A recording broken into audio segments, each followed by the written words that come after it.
నమస్తే welcome to city news. Yerragondapalem నియోజకవర్గంలోని గంటవానిపల్లికి ముఖ్యమంత్రి చంద్రబాబు నాయుడు చేరుకున్నారు. పర్యటనలో భాగంగా ముఖ్యమంత్రి Veligonda project feeder canal lining పనులను స్వయంగా పరిశీలించారు.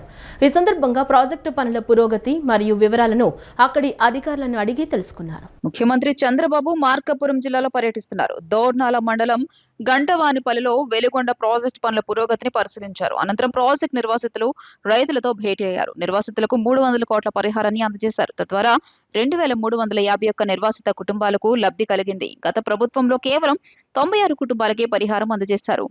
పనులు నత్తనడకం సాగాయి. కూటమి ప్రభుత్వం వెలిగొండ ప్రాజెక్టును పూర్తి చేయాలన్న లక్ష్యంతో శరవేగంగా పనులు పూర్తి చేస్తుంది.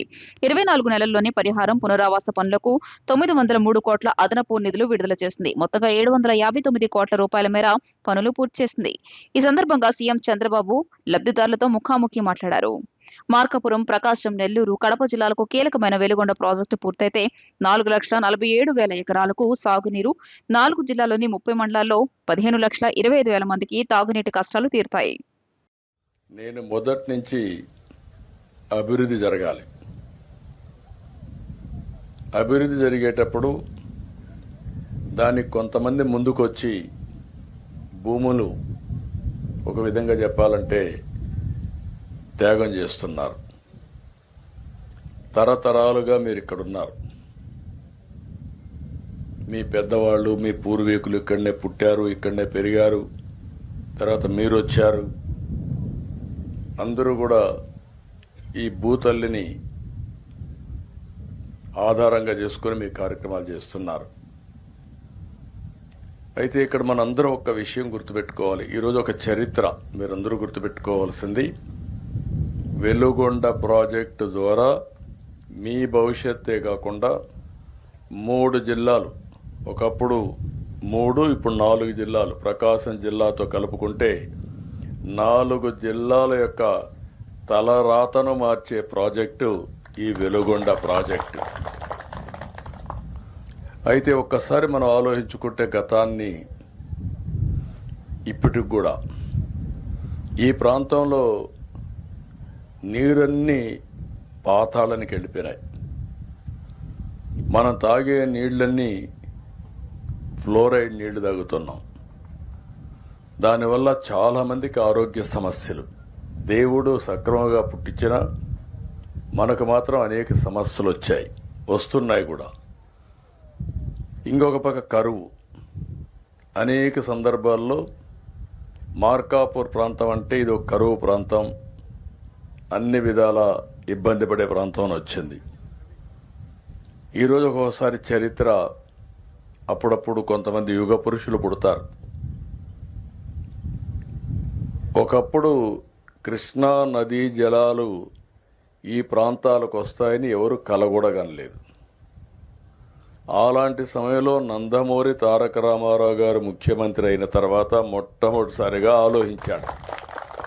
5 ఏళ్లలోపు చిన్నారుల ఆరోగ్యకరమైన భవిష్యత్ కోసం పోలియో మహమ్మారి నుంచి వారికి పూర్తి రక్షణ కల్పించడం కోసం ఈ ఆదివారం ప్రతి ఒక్కరూ తమ పిల్లలకు పోలియో చుక్కలు వేయించాలని జిల్లా కలెక్టర్ లక్ష్మీషా కోరారు. జిల్లాలో మొత్తం 997 పోలియో కేంద్రాలను ఏర్పాటు చేశామని, ఆదివారం ఉదయం 6 గంటల నుంచి ఈ కేంద్రాల్లో చుక్కల మందు వేయడం జరుగుతుందని తెలిపారు. సమాజాన్ని పోలియో రహితంగా మార్చేందుకు ప్రతి ఒక్కరూ సహకరించాలని ఆయన విజ్ఞప్తి చేశారు. జూన్ 28 ఆదివారం నాడు నిర్వహించనున్న పల్స్ పోలియో కార్యక్రమంపై ప్రజల అవగాహన కల్పించేందుకు వైద్య ఆరోగ్య శాఖ ఆధ్వర్యంలో పాత ప్రభుత్వ ఆసుపత్రి నుండి అవగాహన ర్యాలీ నిర్వహించారు. ఈ ర్యాలీని ఎన్టీఆర్ జిల్లా కలెక్టర్ లక్ష్మీషా ప్రారంభించారు. అనంతరం ఆయన మాట్లాడుతూ 5 ఏళ్లలోపు చిన్నారులో ఆరోగ్యకరమైన భవిష్యత్తు కోసం పోలియో మహమ్మారి నుండి వారికి పూర్తి రక్షణ కల్పించడం కోసం ఈ ఆదివారం ప్రతి ఒక్కరూ తమ పిల్లలకు పోలియో చుక్కలు వేయించాలని ఆయన పిలుపునిచ్చారు. ఎన్టీఆర్ జిల్లా వ్యాప్తంగా ఈ కార్యక్రమం కోసం అన్ని ఏర్పాట్లు పూర్తి చేశామని కలెక్టర్ వెల్లడించారు. జిల్లాలో మొత్తం 997 పోలియో కేంద్రాలను ఏర్పాటు చేశామని, ఆదివారం ఉదయం 6 గంటల నుండి ఈ కేంద్రాల్లో చుక్కల మందు వేయడం జరుగుతోందని తెలిపారు. ఈ బృహత్తర కార్యక్రమం కోసం దాదాపు 4,500 మంది వైద్య ఆరోగ్య శాఖ సిబ్బందిని ఫీల్డ్ లో నియమించినట్లు పేర్కొన్నారు.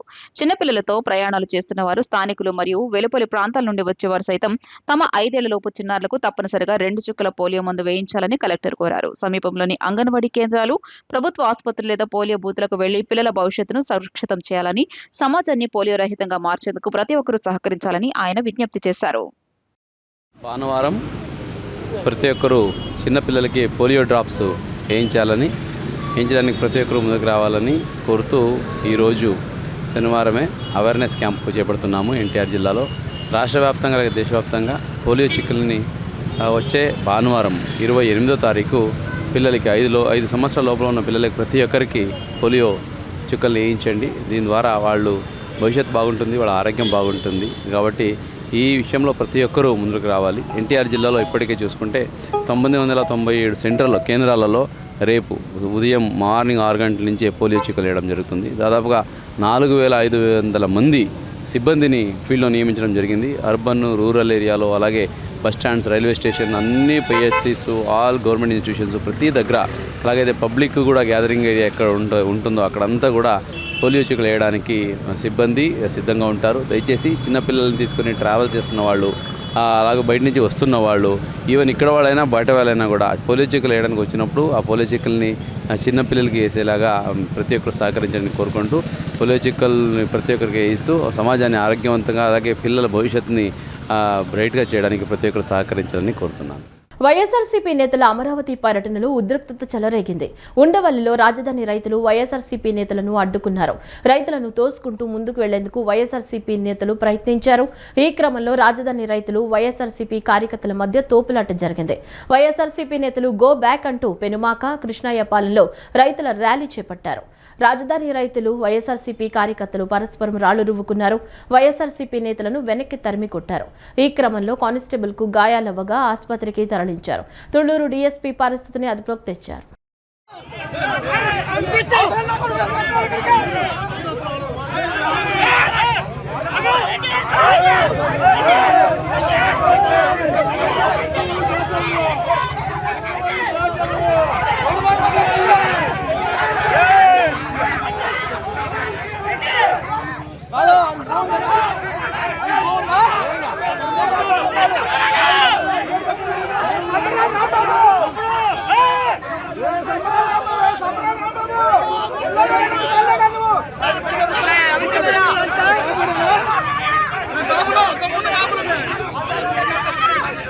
తిరుపతి లడ్డూపై స్పందించిన చంద్రబాబు, పవన్ కళ్యాణ్ అయోధ్య రామాలయ నిధుల దుర్వినియోగంపై ఎందుకు మౌనంగా ఉన్నారని సిపిఐ జాతీయ నేత రామకృష్ణ ప్రశ్నించారు.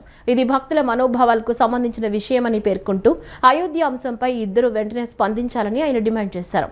ఎన్డీఏలో భాగస్వాములు కాబట్టే కేంద్ర, యూపీ ప్రభుత్వాల వైఫల్యాలపై వారు నోరు మెదపడం లేదని రామకృష్ణ ఆరోపించారు. తిరుపతి లడ్డూ వ్యవహారంలో తీవ్ర స్థాయిలో స్పందించి సుదీర్ఘకాలం రాజకీయ చర్చకు దారితీసిన ముఖ్యమంత్రి చంద్రబాబు నాయుడు, ఉప ముఖ్యమంత్రి పవన్ కళ్యాణ్ ఇప్పుడు అయోధ్య రామాలయ నిధుల దుర్వినియోగంపై ఎందుకు మౌనంగా ఉన్నారని సిపిఐ జాతీయ నేత రామకృష్ణ ప్రశ్నించారు. తిరుపతి లడ్డూ కల్తీ జరిగిందంటూ భక్తుల మనోభావాల పేరుతో ముఖ్యమంత్రి, ఉప ముఖ్యమంత్రి నెలల తరబడి ప్రచారాలు చేశారని, పవన్ కళ్యాణ్ అయితే ఏకంగా తిరుమలకు పాదయాత్ర కూడా చేశారని రామకృష్ణ గుర్తు చేశారు. మరి ఇప్పుడు అయోధ్యలో 100 కోట్ల రూపాయలు రాముని భక్తుల విరాళాలను దుర్వినియోగం చేశారని యూపీ ప్రభుత్వం కూడా కేసు నమోదు చేసి 8 మందిని అరెస్ట్ చేసిందని ఆయన పేర్కొన్నారు. ఇంత జరుగుతున్నా వీరు ఎందుకు మాట్లాడడం లేదని ప్రశ్నించారు. తిరుమల వెంకటేశ్వర స్వామి భక్తులు ఒక రకమైతే అయోధ్య రాముని భక్తులు మరొక రకమా అని రామకృష్ణ నిలదీశారు. తాను సనాతన ధర్మం కోసం పనిచేస్తున్నానని చెప్పుకునే పవన్ కళ్యాణ్ అయోధ్య విషయంలో ఎందుకు మౌనం వహిస్తున్నారని ఆయన అడిగారు. చంద్రబాబు, పవన్ కళ్యాణ్ ఇద్దరూ ఎన్డీఏలో భాగస్వాములు కాబట్టి నరేంద్ర మోదీ, యోగి ఆదిత్యనాథ్ల పట్ల విధేయత చూపేందుకే ఈ విషయంలో స్పందించడం లేదని ఆయన ఆరోపించారు. లడ్డు విషయంలో పాదయాత్ర చేసినట్లే అయోధ్య విషయంలో భక్తుల మనోభావాల కోసం పవన్ కళ్యాణ్ పాదయాత్ర చేసి పాప పరిహారం చేసుకోవాలని డిమాండ్ చేశారు. లడ్డూలో కల్తీ జరిగిందని, తద్వారా భక్తుల మనోభావాలు దెబ్బతిన్నాయనే పేరుతో ఆంధ్రప్రదేశ్ రాష్ట్ర ముఖ్యమంత్రి చంద్రబాబు నాయుడు గారు, ఉప ముఖ్యమంత్రి పవన్ కళ్యాణ్ గారు దాదాపు 3 మాసాల పాటు ఎక్కడ పోయినా దాని గురించే మాట్లాడారు. చివరికి క్యాబినెట్లో కూడా దాని గురించే మాట్లాడారు, పార్టీ మీటింగ్స్లో మాట్లాడారు, ప్రెస్ మీట్లో మాట్లాడారు. అంతేకాకుండా ఉప ముఖ్యమంత్రిగా ఉన్న పవన్ కళ్యాణ్ గారు అయితే ఆయన నేరుగా తిరుమల కొండకు పాదయాత్ర కూడా చేశాడు. ఓకే మేడం, అంత పెద్ద ఎత్తున అపవిత్రమైందని చెప్పి మీరు ప్రచారం చేసి తర్వాత మీరు ఏం చేశారు అది ప్రజలకు వదిలిపెడదాం. మరి ఇవాళ అయోధ్యలో స్పష్టంగా ప్రజల మనోభావాలు, భక్తుల మనోభావాలు దెబ్బతీసే పద్ధతుల్లో అక్కడ ఉంటున్న వారు 100 కోట్ల రూపాయలని కూడా వారు దుర్వినియోగం చేస్తే, వారు సొంతానికి వాడుకుంటే, చివరికి ఉత్తరప్రదేశ్ ప్రభుత్వం కూడా వాళ్ళపైన కేసు పెట్టి 8 మందిని అరెస్ట్ చేస్తే, మరి మన ముఖ్యమంత్రి చంద్రబాబు నాయుడు గారు భక్తుల మనోభావాల గురించి ఏం మాట్లాడడంలే.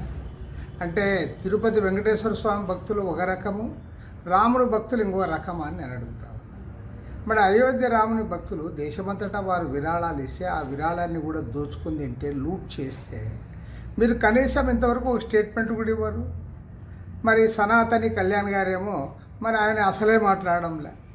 మరి దేశానికి చెప్తాడు, అన్ని రాష్ట్రాలకు పోవాలి, దేశమంతా జరుగుతుంది, మరి ప్రజల మనోభావాలు, సనాతనవాదము, అన్యాంబిగ్యూస్ ఇది అని చెప్పి నువ్వెందుకు మాట్లాడవు? కాబట్టి ఏమంటే ముఖ్యమంత్రి చంద్రబాబు నాయుడు గారు దీనిపైన మాట్లాడాలని డిమాండ్ చేస్తా ఉన్నా. అదేవిధంగా సనాతని కళ్యాణ్ గారు అమరావతి నుంచి అయోధ్యకు భక్తుల మనోభావాలు దెబ్బతిన్నాయి కాబట్టి ఆయన పాదయాత్ర చేయాలి. పాదయాత్ర చేసి ఈ పాప పరిహారం జరిగేటట్టు చేయాలి.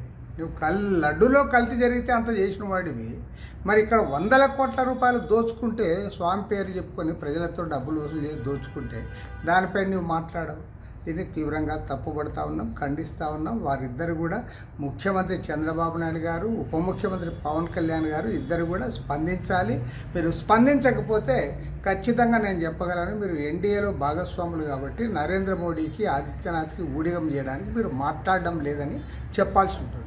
కాబట్టి మీరు నిష్పక్షపాతంగా ఉంటే ఖచ్చితంగా దీనిపైన స్పందించాలని సిపిఐ తరఫున డిమాండ్ చేస్తారు. ముఖ్యమంత్రి నారా చంద్రబాబు నాయుడు నేతృత్వంలోని కూటమి ప్రభుత్వం రాష్ట్రాన్ని స్వర్ణాంధ్ర 2047గా మార్చే లక్ష్యంతో ప్రజల ఆరోగ్య రక్షణ కోసం సంజీవని ప్రాజెక్టును ప్రవేశపెట్టిందని గుంటూరు పశ్చిమ ఎమ్మెల్యే గల్లా మాధవి తెలిపారు.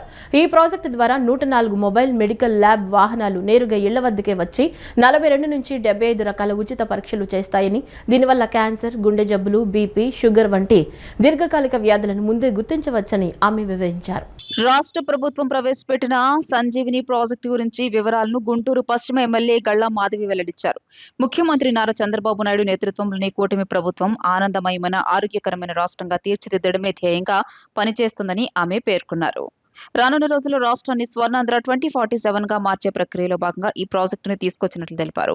ప్రజలెవరూ అనారోగ్యంతో ఆర్థికంగా కుంగిపోకూడదనే ఉద్దేశంతోనే ప్రభుత్వం ఈ హెల్త్ పాలసీలను రూపొందించిందని, ఆరోగ్య ఆంధ్రప్రదేశ్ను సృష్టించడం కోసం దేశంలోనే ఎక్కడా లేని విధంగా ఒక అద్భుతమైన సాధనంగా ఈ సంజీవిని ప్రాజెక్టును ముఖ్యమంత్రి ప్రవేశపెట్టారని ఆమె వివరించారు.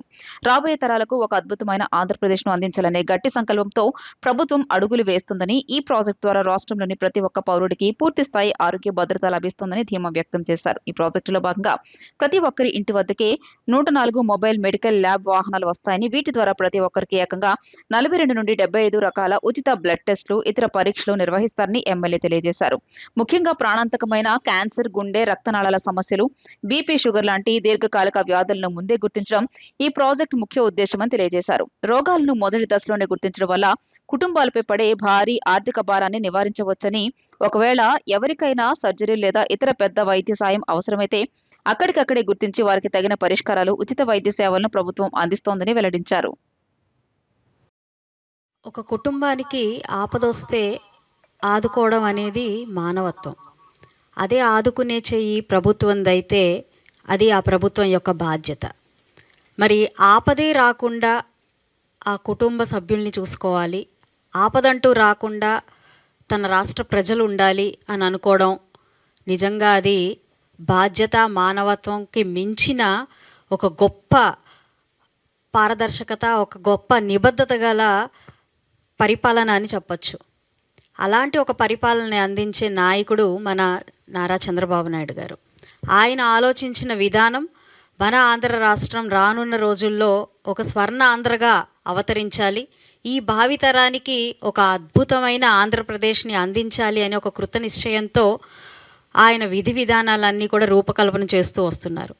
అందులో భాగంగానే ఆనందమయమైన ఆంధ్ర రాష్ట్రాన్ని ముందుకు తీసుకువెళ్ళాలి, మన యొక్క భావితర భవిష్యత్తుకి ఒక ఆనందమయమైన ఆంధ్ర రాష్ట్రాన్ని అందించాలి అని చెప్పి నిశ్చయించుకొని దాని కార్య సంకల్పంలో దాన్ని మనకి ఆనందమయమైన ఆంధ్రప్రదేశ్ సాధించే ఒక ప్రక్రియలో ముందుగా ఆరోగ్యం పట్ల, అదేవిధంగా ఆర్థికంగా ముందుకి ఎదగాలి అని చెప్పి ప్రతి ఒక్క పాలసీని రూపొందించడం జరుగుతుంది.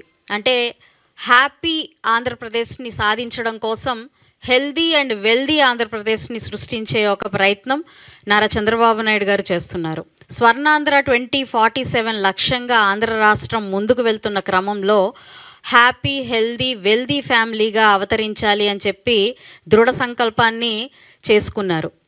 ఈ క్రమంలోనే ముందుగా హెల్దీ ఫ్యామిలీగా, హెల్దీ ఆంధ్ర రాష్ట్రంగా మారాలి అనే ఒక సంకల్పంతో ఏ ఒక్కరూ కూడా అనారోగ్య పాలు అవ్వకూడదు, అనారోగ్య పాలు అయిన వాళ్ళకి గవర్నమెంట్ అత్యధికంగా చేయూతను అందించాలి అనే ఒక లక్ష్యంతో ఈరోజు ప్రతి ఒక్క పాలసీని కూడా రూపకల్పన చేస్తూ ఉన్నారు.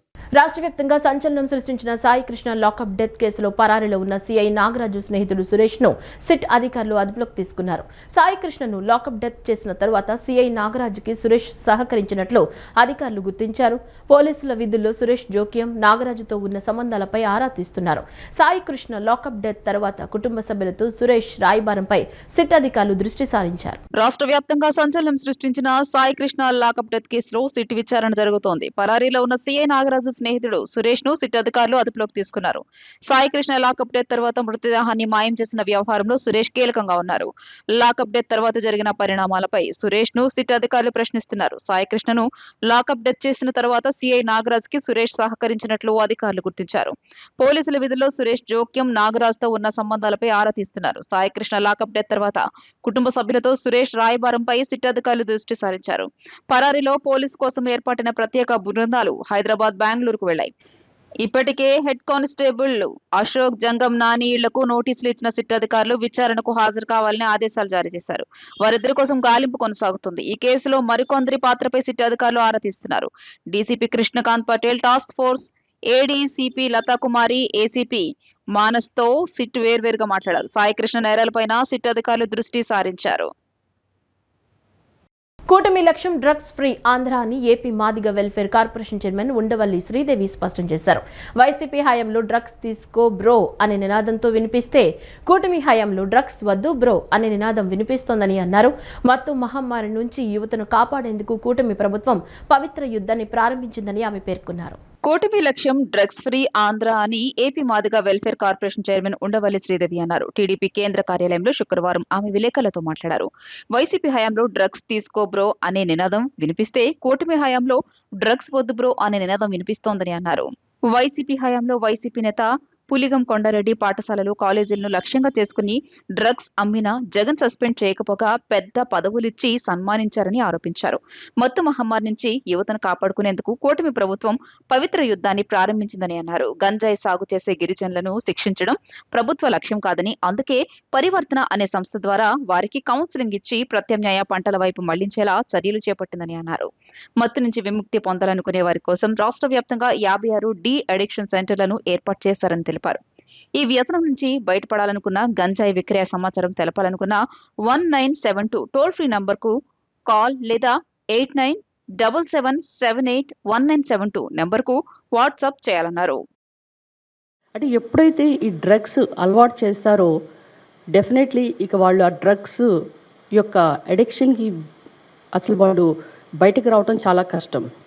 అయితే దీనికి అంతటి ముఖ్య కారణం ఏంటంటే గత ప్రభుత్వంలో మీరు గమనిస్తే మనము డ్రగ్స్ తీసుకోవద్దు, డ్రగ్స్ వద్దు బ్రో అంటే వైసీపీ ప్రభుత్వం ఏమంది, డ్రగ్స్ తీసుకో బ్రో అంటూ వింత ప్రచారం చేశారు.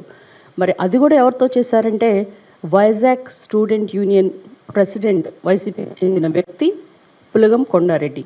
ఆయన టార్గెటింగ్ అంటే ఏంటంటే ఒక engineering colleges, schools and different sectors అంటే ఉద్యోగస్తుల మీద టార్గెట్ చేసి ఈ డ్రగ్స్ని ఏ విధంగా అమ్మాడో మరి మీ అందరికీ తెలుసు. ఈ డ్రగ్స్ పార్టీ అంటే వాళ్ళ పార్టీలో పెద్ద పెద్ద నేతలు ఎక్కడైనా పార్టీ చేసుకుంటుంటే పార్టీకి సరఫరా చేసి వాళ్ళ ద్వారా పదవులు పొందటం, ఈ పదవి వచ్చింది ఆ డ్రగ్స్ ఆయన సప్లై చేయటం వల్ల.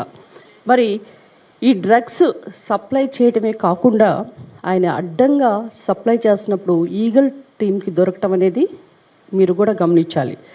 ఆ యొక్క ఈగల్ టీం దొరికిన ఈ పులిగం కొండారెడ్డిని జగన్మోహన్ రెడ్డి ఏం చేశాడమ్మా, ఆయన నెత్తి మీద పెట్టుకొని కనీసం సస్పెండ్ కూడా చేయలేదు. అంటే డ్రగ్స్ తీసుకోండి, మీరంతా సర్వనాశనం అయిపోయింది, యువత యూఫోరిక్ వెళ్ళిపోయి రకరకాలైన హత్యలు, తర్వాత వాళ్ళ పార్టీలో ఉన్న వాళ్ళందరే దొంగల పార్టీ, అంతేకాకుండా హత్యలు చేసిన పార్టీ. కృష్ణా జిల్లా మచిలీపట్నంలో తక్కువ ధరకే బంగారం ఇప్పిస్తామని నమ్మించి కోటి రూపాయలు వసూలు చేసిన పెడసంగంటి రజనీ కుమారి అనే మహిళ ఆ డబ్బును తిరిగి అడిగిన జన్యావుల త్రినాథరావుపై తన భర్త మరికొందరితో కలిసి అర్ధరాత్రి కత్తితో దాడి చేయించింది. తీవ్ర గాయాల పాలైన త్రినాథరావు ప్రస్తుతం విజయవాడ ఆసుపత్రిలో అత్యవసర చికిత్స పొందుతూ ప్రాణాపాయ స్థితిలో ఉన్నారు. తనకు తన కుటుంబానికి రజనీ కుమారి వల్ల ప్రాణహాని ఉందని బాధితుడు సెల్ఫీ వీడియో ద్వారా ఆవేదన వ్యక్తం చేయగా చిలకలపూడి పోలీసులు కేసు నమోదు చేసి దర్యాప్తు జరుపుతున్నారు. పెడసంగంటి రజనీ కుమారి అనే అమ్మాయికి సంవత్సరం క్రితం గోల్డ్ తక్కువ రేట్లో గోల్డ్ ఇప్పిస్తానని చెప్పి నాకు ఆశ చూపించింది. దాంతో నేను మా చెల్లెళ్ళది దగ్గర డబ్బులు, బయట నలుగురు దగ్గర తీసుకున్న డబ్బులు ఏదైనా కానీ ₹1 కోటి దగ్గరగా ఇచ్చా. అది సంవత్సరం బట్టి ఆ అమౌంట్ గురించి అడుగుతుంటే నానుస్తూ వస్తే ఇవాళ నా చెల్లెళ్ళ కాపురం పోయే టైంకి వచ్చిందని చెప్పి వాళ్ళందరినీ తీసుకుని ఆ అమ్మాయి ఇంటికి వెళ్ళాం. వెళ్తే చెక్కులు నోట్లు ఇస్తానని చెప్పింది అని మాట్లాడి సాయంత్రం ఏంటో నీ సంగతి తెలుస్తానని చెప్పింది. నేను అది అంతగా పట్టించుకోలేదు. తీరా చూస్తే నేను ఇంట్లో ఉండగా, ఎవరు లేని టైంలో నేను ఒక్కడిని ఇంట్లో ఉండగా తన భర్త అయిన గోడవల్లి రాజశేఖర్తో రాజశేఖర్ వచ్చి నేనే రాజశేఖర్ని అని చెప్పి వెనకాల నుంచి 10 మంది పట్టుకొని నేను వాళ్ళు ఎదిరించే క్రమంలో నన్ను కత్తితో పొడిచేశారు. గట్టిగా 4 పోట్లు పొడిచారు. ఇప్పుడు నాకు కాళ్ళు పనిచేయని స్థితిలో ఉన్నా. నేను నాకే కాదు, నా కుటుంబ సభ్యులైన నా తమ్ముడికి, డాడీకి కూడా ప్రాణహాని ఉంది. వాళ్ళని కూడా బతకనివ్వము, నీకోసం 10 లక్షలైనా ఖర్చు పెడతానని బెదిరించింది మమ్మల్ని. దయించి ఆవిడ పెడన మార్కెట్ యార్డులో చేస్తుంది కాబట్టి కొరియర్ సింగ్ గారు నా యందు దయించి నాకు న్యాయం చేయవలసిందిగా మిగతా మీడియా మిత్రులందరికీ అందరికీ మనవి చేసుకుంటున్నాను. పెడసంగంటి రజనీ కుమారి, నా పరిస్థితికి కారణం పెడసంగంటి రజనీ కుమారి, తన భర్త అయిన Godavalli Rajasekhar. Church of South India Krishna Godavari diocese 39వ కౌన్సిల్ ఎన్నికల నిర్వహణపై హైకోర్టు స్టే విధించిందని ఈ నెల 27న శనివారం జరగాల్సిన ఎన్నికలను 2 వారాల పాటు వాయిదా వేస్తూ న్యాయస్థానం అత్యవసర ఉత్తర్వులు జారీ చేసిందని సినాడ్ సభ్యులు బుద్దల ప్రభు జయచంద్ర, చిన్నం విజయభాస్కర్ వెల్లడించారు. ఈ నేపథ్యంలో శ్రీకాకుళం, గుంటూరు, ప్రకాశం, జగ్గయ్యపేట తదితర ప్రాంతాల నుంచి వచ్చే కౌన్సిల్ సభ్యులు ఎవరూ రేపటి సమావేశానికి రావద్దని విజ్ఞప్తి చేశారు. సిఎస్ఐ చర్చ్ సినాడ్ సభ్యులు బుద్దల ప్రభు జయచంద్ర, చిన్న విజయభాస్కర్ సంయుక్తంగా గాంధీనగర్ లో మీడియా సమావేశం నిర్వహించారు. ఈ సమావేశంలో వారు మాట్లాడుతూ bishop George Cornelius, administrative committee secretary మినిస్టన్లు తమకు వ్యతిరేకంగా ఓటు వేస్తారన్న ఉద్దేశంతో అర్హులైన 42 మంది పాస్టర్లను ఓటర్ల జాబితా నుండి తొలగించారని, అదే సమయంలో సుమారు 200 మంది క్రైస్తవేతరులను, బిషప్ బంధువులను జాబితాలో చేర్చారని వారు న్యాయస్థానం దృష్టికి తీసుకెళ్లామన్నారు. డయాసిస్ లో కుటుంబ పాలన సాగిస్తూ చర్చ ఆస్తులను నిబంధనలకు విరుద్ధంగా లీజులకు ఇస్తున్నారని, భక్తులు సమర్పించిన నిధులను ఎన్నికల కోసం దుర్వినియోగం చేస్తున్నారని ఆవేదన వ్యక్తం చేశారు. హైకోర్టు స్టే ఇచ్చిన నేపథ్యంలో శ్రీకాకుళం, గుంటూరు, ప్రకాశం, జగ్గయ్యపేట తదితర ప్రాంతాల నుండి వచ్చే కౌన్సిల్ సభ్యులు ఎవరూ రేపటి సమావేశానికి రావద్దని విజ్ఞప్తి చేశారు. వ్యవస్థను ప్రక్షాళన చేయడమే తమ ఉద్దేశమని వారు స్పష్టం చేశారు. ఎందుకంటే సిఎస్ఐ కృష్ణా గోదావరి డయాసిస్ జరుగుతున్నటువంటి అక్రమాలని వెంటనే కూడా ఏంటంటే మనం నిలకడ చేయాలి, కట్టు చేయాలని చెప్పేసి ఒక ఉద్దేశంతో ఎవరికి ఇష్టం వచ్చినట్టు వాళ్ళు ఇక జనానికి కానీ, చందాలని కానీ, ప్రాపర్టీని దోపిడీ చేస్తూ ఉన్నటువంటి వారు.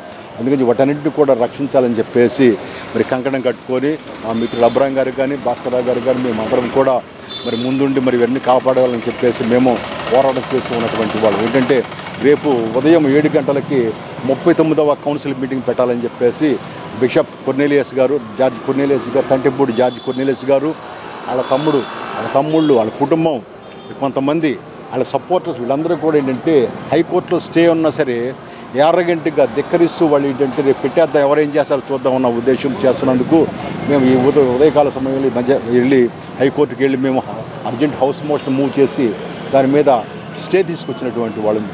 ఎందుకంటే ఇవన్నీ కూడా ఒకసారి తెలిసిన కౌన్సిల్ జరిగిందంటే ఇక వాళ్ళ ఇష్టం వచ్చినట్టు వాళ్ళకి లీజులకి ఇచ్చేసి, ప్రాపర్టీస్ వీళ్ళకి లీజులకి ఇచ్చేసి, ఈవెన్ తంటేపూర్ రవికుమార్ అనేటువంటి వాడు బిషప్ యొక్క తమ్ముడు మొన్నటిదాకా సెక్రటరీ చేసినటువంటి వాడు.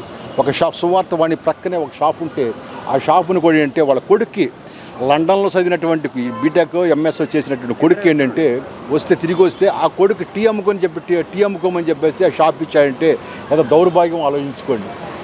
ఇలాగే ఇవన్నీ కూడా ఏంటంటే అన్యాక్రాంతం చేసి ఎటువంటి రైటు లేదు, ఎటువంటి పర్మిషన్ లేదు.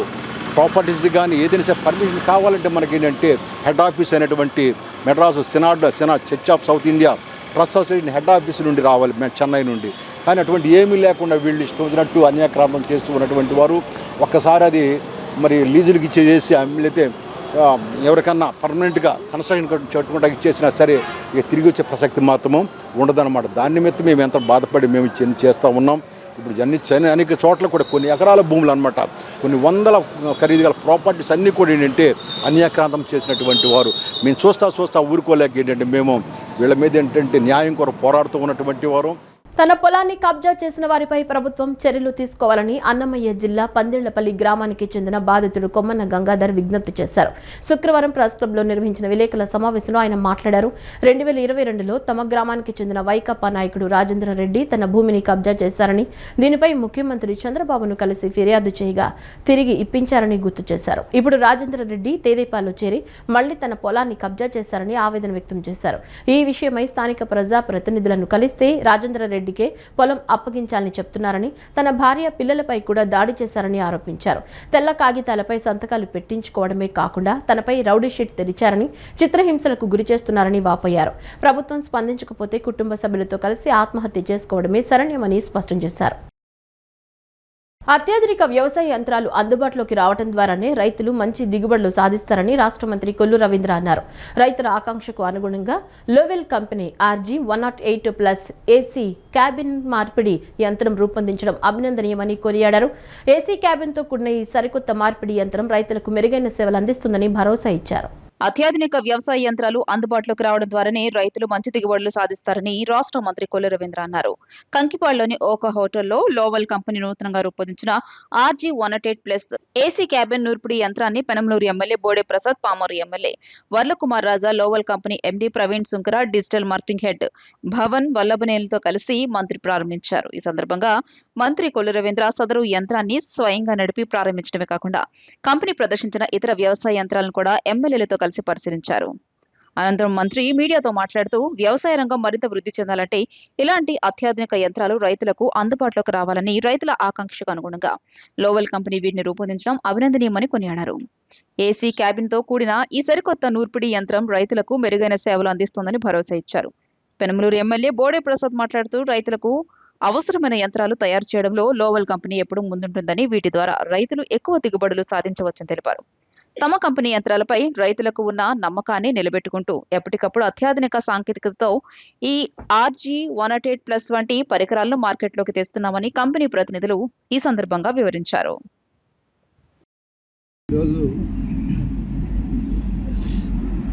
రైస్ బౌల్ ఆఫ్ ఇండియాగా ఆంధ్ర రాష్ట్రాన్ని తీసుకునే వాళ్ళం. వ్యవసాయ రంగంలో చాలా వినూత్నమైనటువంటి మార్పులు చాలా తరాలుగా మనం చూస్తాం. ఇప్పుడు ఉన్నటువంటి ఈ ఫాస్ట్ యుగంలో పంట పండిన వెంటనే పంటని హార్వెస్టింగ్ చేయడానికి హార్వెస్టర్స్ వచ్చినాయి. ఈ హార్వెస్టర్స్లో మరి Lowell intelligent agriculture products China సంస్థ వాళ్ళు దాదాపు 2003వ సంవత్సరం నుంచి, అంటే దాదాపు 60 సంవత్సరాలుగా గ్రూప్కి చాలా అనుభవం ఉంది. 2003వ సంవత్సరం నుంచి ఈ లోవెల్ ఎక్విప్మెంట్ని వాళ్ళు, అగ్రికల్చర్ ఎక్విప్మెంట్ని వాళ్ళు మ్యానుఫ్యాక్చరింగ్ చేస్తూ ఉన్నారు. అలాగే శ్రీరామ్ ఫార్మ్ ఎక్విప్మెంట్స్ అధినేత ప్రవీణ్ గారు దాదాపు 2020వ సంవత్సరం నుంచి సౌత్ ఇండియా మొత్తం కూడా ఈ మార్కెటింగ్ చేస్తూ ఉన్నారు. ఈ వేలాది మిషన్స్ అన్నీ కూడా వాళ్ళు అందించడం కూడా జరిగింది. చాలా ఫార్మర్స్లో కానీ ఒక మంచి గుర్తింపు తీసుకురావడం కూడా జరిగింది. మరి ఈరోజు ఒక అడ్వాన్స్డ్ మిషన్ని లాంచ్ చేయడం జరిగింది. ఈరోజు గ్లోబల్ వారి కొత్త ప్రోడక్ట్ లాంచింగ్కి మంత్రివర్యులు రవీంద్ర గారు, అలాగే పామరు శాసనసభ్యులు రాజా గారు, అలాగే ఈ సౌత్ ఇండియన్ డీలర్ ప్రవీణ్ గారు, అలాగే ఈ యొక్క కంపెనీ వారు అందరూ కూడా ఇక్కడికి విచ్చేసి ఉన్నారు. వ్యవసాయం యాంత్రీకరణ అనేది చేయకపోతే మాన్యువల్గా చేయడానికి చాలా రైతులు ఇబ్బందులు పడుతూ ఉన్నారు. వాతావరణ పరిస్థితుల్లో వెంటనే హార్వెస్ట్ చేయకపోతే పూర్తిగా నష్టపోతామని చెప్పేసి ఈ యొక్క పంట చేతికి వచ్చే సమయంలో ఒకేసారి ఒత్తిడి ఉండటం మేము చూసాం చాలాసార్లు. ఈరోజు కొత్త ప్రోడక్ట్ లాంచ్ చేస్తూ ఉన్నారు. ఆపరేటర్కి కంఫర్ట్, అలాగే హెల్త్ ప్రాబ్లమ్స్ కూడా రాకుండా ఆ డస్ట్ నుంచి కాపాడుకోవడానికి కూడా ఈ యొక్క ఏసీ క్యాబిన్ ఉపయోగపడతాం. అలాగే ఎక్కువ సమయం పనిచేయడానికి ఆపరేటర్కి కంఫర్ట్గా పనిచేయడానికి కూడా ఈ కొత్త ప్రోడక్ట్ లాంచ్ చేయడం అనేది రైతాంగానికి చాలా ఉపయోగపడేది. ఈ సందర్భంగా మరి కంపెనీ వారికి నా హృదయపూర్వక అభినందనలు తెలియజేస్తూ, ఇది పూర్తిగా రైతాంగానికి ఉపయోగపడే ప్రోడక్ట్ కాబట్టి తప్పకుండా విజయవంతం అవుతుందని వారికి మా యొక్క అభినందనలు కూడా తెలియజేస్తాం. ఈ లొవెల్ సౌత్ ఇండియా డిస్ట్రిబ్యూటర్స్ వారి తరఫున Lovol overseas team mister Sun CEO for entire globe of Lovol agriculture machinery and mister Chukshi Lovol overseas marketing general manager and Lovol India country header mister Shukla గారు అందరూ వచ్చి ఈ 2026 డీలర్స్ మీట్ ఇక్కడ మన కృష్ణా జిల్లాలో కుంటుపాడులో చేసుకోవడం జరుగుతుంది. దీనికి ఏసీ క్యాబిన్ అనే మోడల్ లాంచ్ చేయడం ద్వారా మన మంత్రివర్యులు కులరవీంద్ర గారిని, శాసనసభ్యులు గోడే ప్రసాద్ గారిని, అలాగే మన పామర్ శాసనసభ్యులు వర్ల కుమారరాజు గారిని ఇన్వైట్ చేశాం. అందరూ ఇక్కడికి రావడం జరిగింది. అందరికీ నా ధన్యవాదాలు sir. In fact, as the largest manufacturer for the agricultural machinery, we keep innovation and keep our commitment to farmers worldwide. But I think here we closely with our partner, Mr. Praveen and Sri Ram Farm Equipment. We are trying to keep deliver new functions. With the new cabin model, we can have it possible to give the farmers more comfortable driving experience to release their hardness in the, very hot season in picking up our food. RG108+ CR AC cabin అనేది launch చేసాము. మనకి ఇంతకు ముందు normal cabin అనేది ఉండేది, అంటే day cabin అనేవాళ్ళం. So దాంట్లో AC ఉండేది కాదు. చాలామంది ఆపరేటర్స్ కానీ ఓనర్స్ కానీ ఏసీ క్యాబిన్ కావాలి, ఈ యొక్క టెంపరేచర్కి వీటికి మేము తట్టుకోలేకపోతున్నాము అన్నదానికి మనం దీన్ని R&D చేసి డిజైన్ చేసి టెస్ట్ చేసి ఇవాళ లాంచ్ చేయడం జరిగింది. ఆల్రెడీ మార్కెట్లో కొన్ని ఉన్నా సరే మనం వాటికన్నా అత్యాధునిక టెక్నాలజీతో ఇప్పుడు ప్రస్తుత ఉన్న ఫీల్డ్ దీనికి మీట్ అవుతూ మనం దీన్ని లాంచ్ చేసామండి. దీంట్లో వచ్చేసరికి 100 HP రిలయబుల్ క్వాన్షా ఇంజిన్ వస్తుంది, 90 గేర్ బాక్స్ వస్తుంది, 55 cc HSP వస్తుంది కాన్సకి. ఈ వార్తలు ఇంతటితో సమాప్తం. నమస్కారం.